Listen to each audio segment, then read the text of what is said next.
नमस्ते दोस्तों, कैसे हो आप सभी। आशा करती हूँ भगवान जगन्नाथ की कृपा से आप सभी स्वस्थ होंगे, खुश होंगे और अपने जीवन में मस्त होंगे। आज मैं आपके लिए भगवान जगन्नाथ और उनकी एक प्रिय भक्त लिंगी माता की कहानी लेकर आई हूँ। भक्ति की शक्ति ऐसी होती है जो भगवान को भी उनके सिंहासन से उतारकर एक गरीब की झोपड़ी तक ले आती है। आज हम आपको सुनाने जा रहे हैं श्री जगन्नाथपुरी की एक ऐसी कथा जो हमें सिखाती है कि भगवान को 56 भोग या सोने के जेवरों की ज़रूरत नहीं होती, वो बस प्रेम के भूखे होते हैं। ये कहानी है एक ऐसी बूढ़ी माँ की जिन्होंने भगवान को अपना बेटा माना और भगवान ने भी उन्हें अपने माँ का दर्जा दिया। पुरी के राजा गजपति, जो भगवान जगन्नाथ के परम भक्त और प्रथम सेवक माने जाते हैं, एक रात गहरी नींद में सो रहे थे। सब कुछ शांत था, पर अचानक राजा का शरीर पसीने से तरबतर हो गया। उन्होंने सपने में देखा कि साक्षात प्रभु जगन्नाथ उनके सामने खड़े हैं, लेकिन प्रभु के चेहरे पर वो हमेशा रहने वाली मुस्कान नहीं थी, वो दर्द से करा रहे थे। उन्होंने अपने दोनों हाथों से अपने पेट को पकड़ा हुआ था। प्रभु बोले, गजपति, कैसे राजा हो तुम? तुम्हारी राज में मेरी माँ का अपमान हुआ है। वो बूढ़ी माता मेरे लिए पेट दर्द की दवा लेकर आई थी, पर तुम्हारे सिपाहियों ने उसे धक्के देकर मार निकाल दिया। मेरी दवा मिट्टी में मिल गई। जब तक मेरी माँ मुझे अपने हाथ से दवा नहीं खिलाएगी, मेरा यह दर्द ठीक नहीं होगा। राजा की नींद टूट गई। वो कांपते हुए उठे और तुरंत अपने सेनापतियों को बुलाया। जाओ, पूरे नगर में ढूंढो कौन है वो बूढ़ी माता जिसे कल मंदिर के द्वार से भगाया गया था। अब बात करते हैं उस बूढ़ी माता की जिनकी ये कहानी है। वो लिंगी माता के नाम से जानी जाती हैं।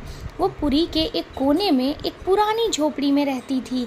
गरीबी ऐसी कि तन पर फटी पुरानी साड़ी और खाने को मुट्ठी भर चावल थे, पर उनकी आंखों में एक ऐसी चमक थी जो बड़े बड़े ऋषियों के पास भी नहीं होती।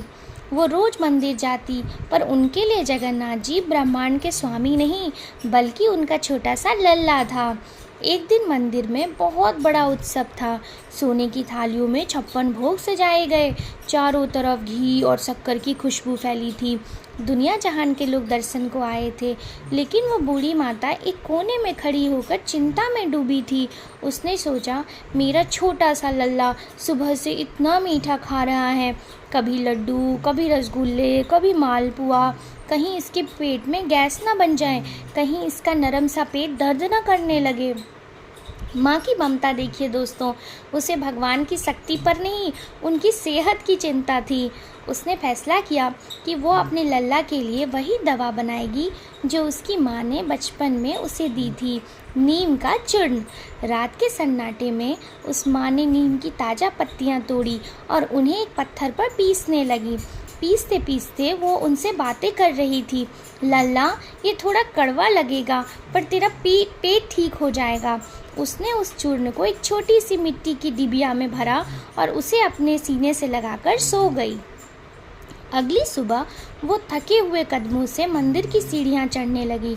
उसके हाथ कांप रहे थे, पर दिल में खुशी थी। पर जैसे ही वो गर्भगृह की तरफ बढ़ी, सिपाहियों ने उसे रोक लिया। ए बुढ़िया, कहाँ घुसी चली आ रही है? सिपाही चिल्लाया। माता ने डरते हुए कहा, बेटा, मेरे लल्ला ने बहुत मीठा खाया है, उनके पेट में दर्द होगा, मैं उनके लिए नीम की दवाई लाई हूँ। सिपाही जोर से हंसे। पागल हो गई है क्या? भगवान सोने की थालियों में भोग पाते हैं, उन्हें तेरे इस मिट्टी की डिबिया और कड़वी दवा की क्या ज़रूरत? चल भाग यहाँ से। ये कहकर सिपाही ने उसकी मिट्टी की डिबिया छीनकर दूर फेंक दी। डिबिया टूट गई और माँ की मेहनत, उसका प्रेम सब मिट्टी में मिल गया। वो रोती हुई अपनी झोपड़ी में लौट आई। उस रात मंदिर में अनोखी घटना हुई। भगवान ने कोई भोग नहीं स्वीकार किया। उधर बुढ़िया अपनी झोपड़ी में बैठी रो रही थी। अचानक उसके टूटे हुए दरवाजे पर दस्तक हुई। माँ, ओ माँ, दरवाज़ा खोलो ना। बुढ़िया ने देखा तो एक सांवला सा बालक, जिसके घुंघराले बाल थे और बड़ी बड़ी आंखें थी, बाहर खड़ा था। वो अपना पेट पकड़े हुए था। माँ, तुमने सही कहा था, इतना मीठा खाकर मेरे पेट में बहुत दर्द हो रहा है। वो सिपाही बहुत बुरे हैं, पर मैं तो तुम्हारा बेटा हूँ ना, मुझे दवा दे दो। माता की खुशी का ठिकाना नहीं रहा। वो समझ गई कि उनका लल्ला उनके पास आ गया है। उन्होंने तुरंत ताज़ा नीम पीसा और अपने हाथ से उस बालक को खिलाया। बालक मुस्कुरा दिया और बोला, माँ, अब दर्द ठीक है, पर मुझे बहुत भूख लगी है। माता ने देखा कि बालक के पैरों में धूल लगी है। उन्होंने लकड़ी जलाकर पानी गर्म किया और उस नन्हे बालक को नहलाया। दुनिया को साफ करने वाला भगवान आज एक गरीब माँ के हाथों नहा रहा था। नहलाने के बाद माँ ने अपनी पुरानी साड़ी के पल्लू से उसका शरीर पोंछा। माता ने मिट्टी के चूल्हे पर बैठकर खिचड़ी बनाई। वो गर्मा गर्म खिचड़ी और थोड़ा सा घी। जगन्नाथ जी ने उसे ऐसे खाया जैसे उन्होंने 56 भोग में भी वो स्वाद न मिला हो। खाने के बाद वो बालक माँ की गोदी में सर रखकर सो गया। जब सुबह राजा गजपति उस झोपड़ी में पहुँचे तो दरवाज़ा खुला था। बूढ़ी माता वहाँ अकेली बैठी थी। उनके चेहरे पर एक ऐसी शांति थी जो बयान नहीं की जा सकती। बालक तो जा चुका था, पर पूरी झोपड़ी में एक दिव्य सुगंध थी और मिट्टी के बर्तन में थोड़ी सी खिचड़ी बची थी। राजा उनके पैरों में गिर पड़े।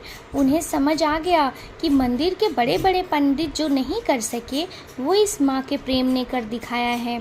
तभी से पुरी में ये परंपरा शुरू हुई कि भगवान का भोग लगने के बाद नीम का चूर्ण और खिचड़ी खिलाई जाती है। भगवान को पाने का रास्ता मंदिर की भीड़ से नहीं, बल्कि एक निश्चल मन से होकर गुजरता है। तो दोस्तों, कैसी लगी आपको ये कथा? अगर आपको ये कथा अच्छी लगी हो तो कमेंट सेक्शन में जय जगन्नाथ ज़रूर लिखें और इस वीडियो को ज़्यादा से ज़्यादा लोगों तक शेयर करें। हमारे चैनल को लाइक करें और सब्सक्राइब करें। आगे भी ऐसी ही कहानियों को सुनते रहें।